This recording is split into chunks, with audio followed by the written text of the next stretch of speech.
শেষ দিনে জমে উঠেছে নির্বাচনী প্রচার প্রচারণা। একই সঙ্গে বিভিন্ন অভিযোগ তুলছেন প্রার্থীরা।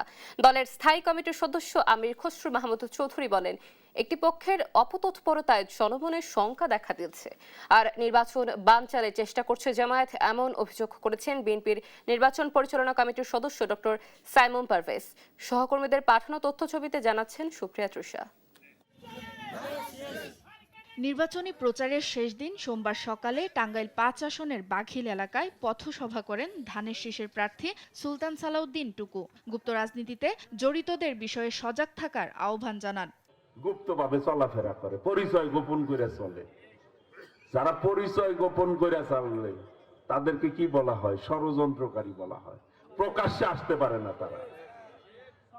যাহাই গোপন তাহাই ষড়যন্ত্র, যাহা প্রকাশ্য তাহাই গণতন্ত্র। সকালে সংবাদ সম্মেলনে আসেন চট্টগ্রাম ১১ আসনে বিএনপি প্রার্থী ও দলের স্থায়ী কমিটির সদস্য আমির খসরু মাহমুদ চৌধুরী। বলেন, একটি পক্ষের অপতৎপরতায় জনমনে শঙ্কা দেখা দিয়েছে। বছর ধরে অসংখ্য খুশির মিছিলে ছিল আইডিয়ালসে, থাকবে আগামীতেও। এনআইডি কার্ড, বিকাশ নাম্বার সংগ্রহ ও নকল সিল বানানোর অভিযোগ তুলে সবাইকে সতর্ক করেন তিনি। কেউ সিল বানাচ্ছে, ব্যালট পেপার বানাচ্ছে, বোরকা বানাচ্ছে, তারপরে ওই এনআইডি কার্ড নিয়ে যাচ্ছে, বিকাশ করার জন্য চিঠি টেলিফোন নাম্বার নিচ্ছে। তো এইগুলোকে মাথায় রেখে আমাদেরকে সাবধান হতে হবে। বিরামপুর উপজেলার মাহমুদপুর ইউনিয়নে গণসংযোগ করেন দিনাজপুর ৬ আসনের বিএনপি প্রার্থী ডাক্তার এজেডএম জাহিদ হোসেন।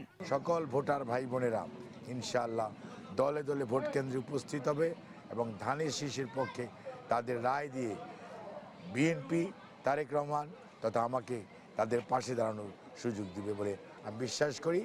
এদিকে চাঁপাইনবাবগঞ্জে মতবিনিময় সভায় বিএনপির নির্বাচন পরিচালনা কমিটির সদস্য ডক্টর সাইমুম পারভেজ অভিযোগ করেন, নির্বাচন বানচালের চেষ্টা করছে জামায়াত। আমরা খবর পাচ্ছি যে নানাভাবে নির্বাচনকে বানচাল করার জন্য, নির্বাচনকে প্রশ্নবিদ্ধ করার জন্য কিছু মানুষ কাজ করে যাচ্ছে।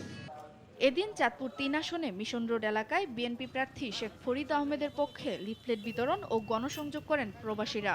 এছাড়া লক্ষ্মীপুর ২ আসনের দালালবাজার এলাকায় প্রচার চালান বিএনপি প্রার্থী আবুল খায়ের ভূঁইয়ার সমর্থকরা। সুপ্রিয়া তৃষা, নিউজ ডেস্ক, দেশ টিভি।